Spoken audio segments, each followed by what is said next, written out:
네, 어제는 한미 정상회담 그리고 오늘은 오전 11시에 드디어 세기의 이 미중 정상회담이 개최가 예정이 되어 있습니다.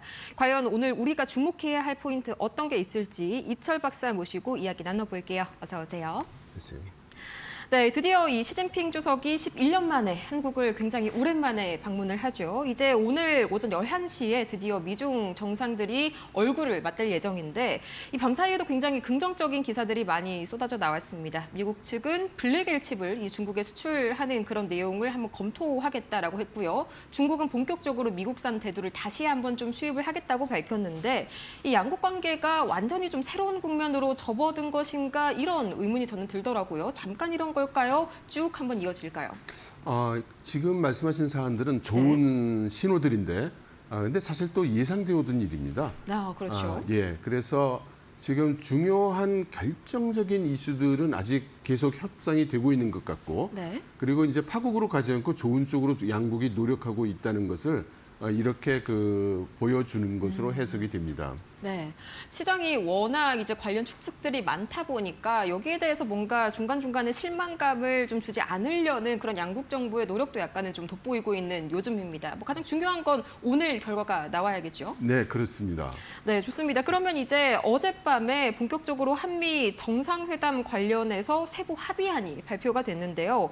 뭐 우리로서는 크나큰 리스크가 해소가 됐다지만 중국 입장에서 봤을 때에는 좀 불편할 수 있을 법한 내용들도 눈에 띕니다. 뭐 예를 들어서 1,500억 달러의 조선업 협력, 이게 사실 중국 입장에서 봤을 때는 미국이 대놓고 해군 군사력을 증강한다는 거잖아요. 어떻게 보실까요? 네, 그렇죠.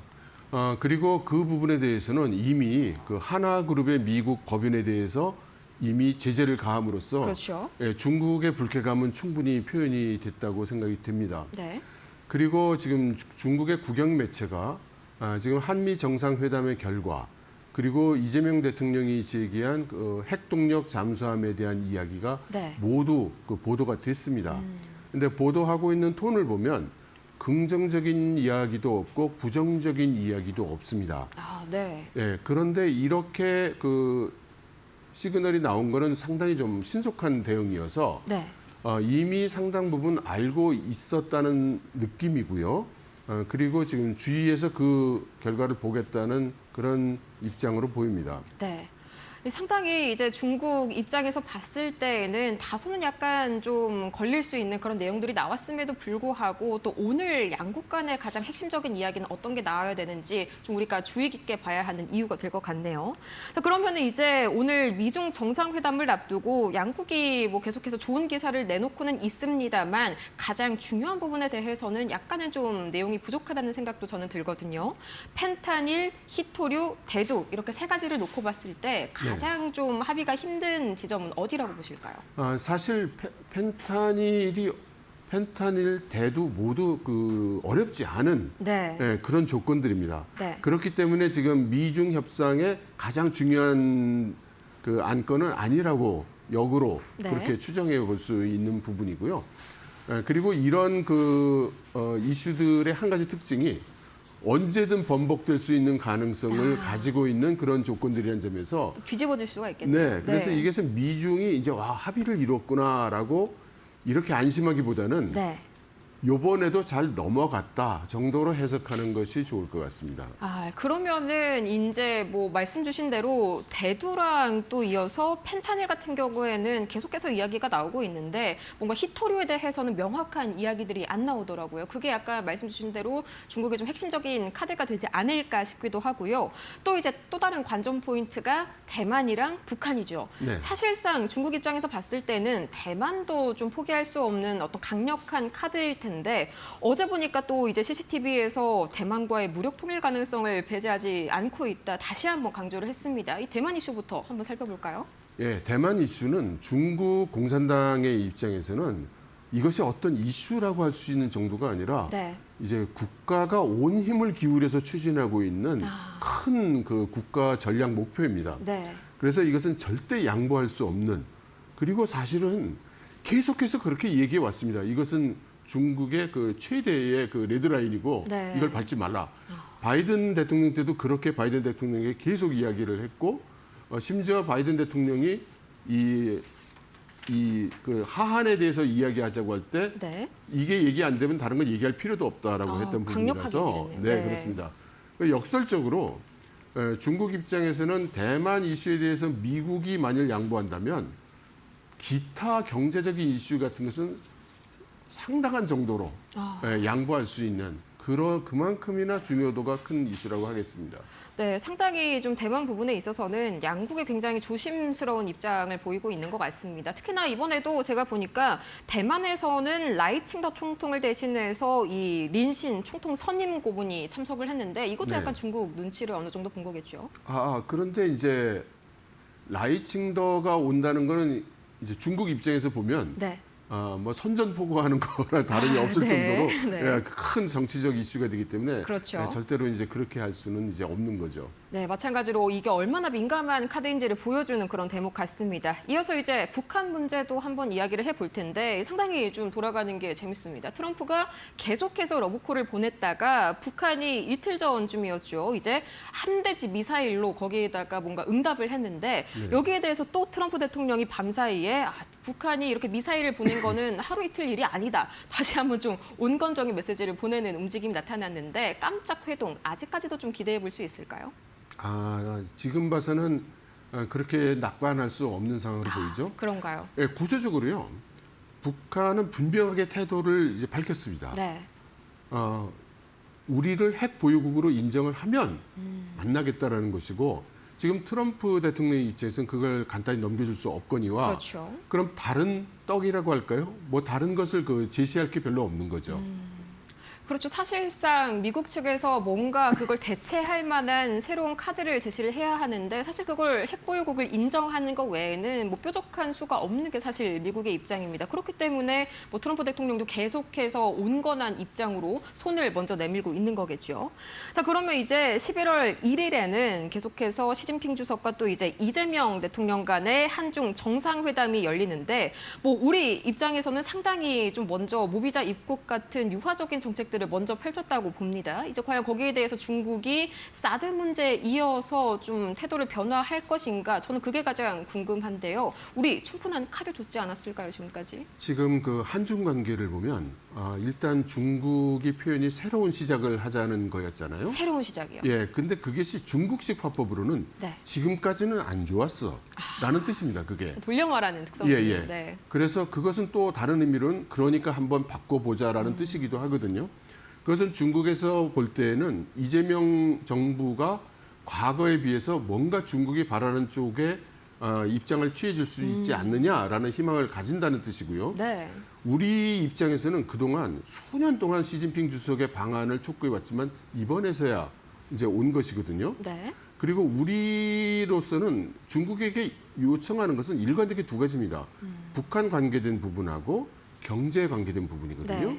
거기에 대해서 그 중국의 입장은 일관되게 북한에 대해서는 너희가 미국과의 지정학적 관계에 있어서 우리의 이익을 상당히 반영을 해줘야 우리가 그건 해줄 수 있는 것이고 경제적인 이익도 이제 마찬가지라는 거였거든요.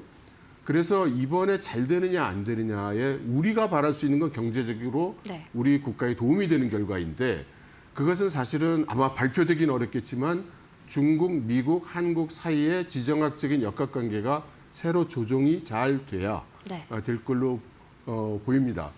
그런데 지금 그 핵동력 잠수함 얘기를 이재명 대통령이 했다는 것은 어느 정도 미국과 조율이 된 상태라고 봐야 되고 사실 한 발 더 나가면 아마도 중국과도 조율은 어느 정도 돼 있을 것이라고 유추를 한번 해봅니다. 물밑에서는 다 이야기가 좀 끝났을 수도 있다라는 말씀이시고. 그렇습니다. 어느 정도 양해를 구할 수 있는데 그것은 아마도 짐작컨대는 한국이 미국이나 일본이 요구하는 강력한 군사적 그 협력의 스탠스는 취하지 않는다는 선에서 하지만 우리가 국방비를 올리고 중국을 견제할 수 있을 만한 실력을 갖춘다는 선에서 미국과 조율을 하고 중국에게는 그런 결정적인 그 군사 협력을 해서 우리가 들어가지 않았다라는 선에서 어떤 그 이 합의를 보려고 하는 것이 아닌가 그런 짐작을 조심스럽게 해봅니다.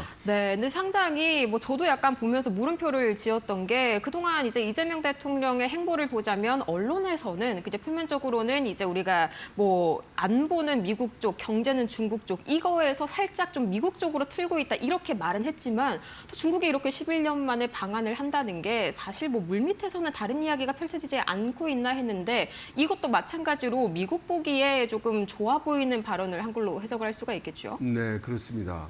그래서 어떻게 될지는 사실 알 수 없습니다만 만일에 이재명 정부가 이번 줄타기에서 성공을 한다면 네. 그것은 사실 좀 충분히 갈채를 보내줘도 될 성과가 아닌가 이렇게 미리 네. 낙관을 좀 해봅니다. 네, 상당히 양국 간의 줄타기가 정말 이번 에이펙의 관건이 아닌가 싶은 그런 한국인데요. 그러면 이제 중국 쪽에서는 우리에게 경제 협력을 강조를 하고 있죠. 이제 핵심이 중국 쪽에서는 우리와 더불어서 일본을 좀 끼워서 가고 싶은 그런 입장인 것 같은데 이 한중일 FTA 중국이 정확하게 바라는 바가 뭘까요? 중국은 이러한 한중일 FTA를 통해서 네. 사실은 가장 중요한 거는 지정학적인 이익을 취하려고 하는 것이고요. 지정학적 이익. 네.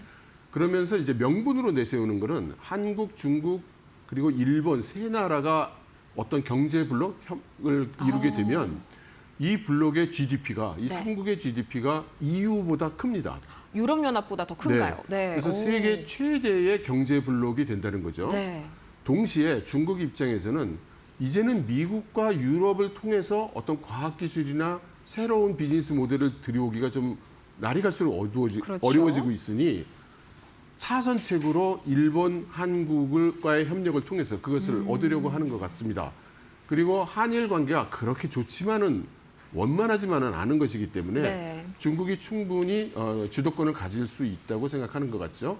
약간 나도 끼워볼 만하다 싶은 그런 관계로 지금 해석을 하고 있나 보네요. 뭐 실제로 또 반도체에 있어서도 거의 뭐 한국과 일본이 이제 미국 다음 가는 버금가는 그런 국가지 않습니까? 그렇습니다. 중국 입장에서는 상당히 좀 매력적인 포인트로 다가올 것 같습니다. 그러면 이제 어제는 한미였고요. 오늘은 미중이었고 또 이제 11월 1일에는 한중 회담까지 말 그대로 외교 슈퍼위크가 기다리고 있는데 과연 이 3일이 끝난 뒤에 한국이 취해야 할 스탠스는 무엇인지 좀 한번 재원 부탁드리겠습니다. 예, 지금 너무나 눈코 뜰 사이 없이 일이 돌아가고 있기 때문에 네. 사실 함부로 재현하기도 좀 조심스럽습니다. 그렇죠. 근데 크게 두 가지를 말씀을 좀 드릴 수 있을 것 같아요. 지금은 큰 전환기라고 볼 수 있는 그런 상황이기 때문에 네. 일에 몰려서 이슈에 몰려서 단기적인 의사결정이 돼서는 안 되겠다는 것이고요. 그래서 중장기적인 국가 비전이 좀 가시적으로 나와줘야 된다 이런 말씀을 좀 드리고 싶고요. 그리고 지금 캐나다라든가 뭐 기타 국가에서도 우리가 언제까지 미중 싸움에 이게 시달려야 되느냐. 네. 우리도 우리의 협상력을 높여야 되지 않냐는 그런 분위기가 좀 있습니다. 그래서 그것도 조심스럽지만 한번 추구해 볼 수 있는 것이 아닌가. 네. 그러니까 아시아 태평양 지역에서 상당 정도의 경제 수준과 산업력을 가지고 있는 국가들, 한국, 예를 들어 캐나다, 예를 들어 호주, 예를 들어 싱가포르 이런 주요 국가들이 좀 힘을 합쳐서 네. 미국에도 협상력을 높이고 중국에도 협상력을 높이는 그런 방향도 좀 생각해 볼 수 있지 않을까. 이런 말씀을 좀 드려보고 싶습니다. 네, 그러면은 여기에서 또 이제 살짝 한번 정리를 해볼 수가 있겠습니다. 이렇게 계속해서 우리가 현명한 외교 스탠스를 취함으로써 적정한 균형점을 찾아가는 게 제일 중요하다 이렇게 말씀을 해주셨고요. 이렇게 해서 오늘 이 중요한 안건을 앞두고 저희 이철 박사 모시고 이야기 나눠봤습니다. 좋은 말씀 고맙습니다.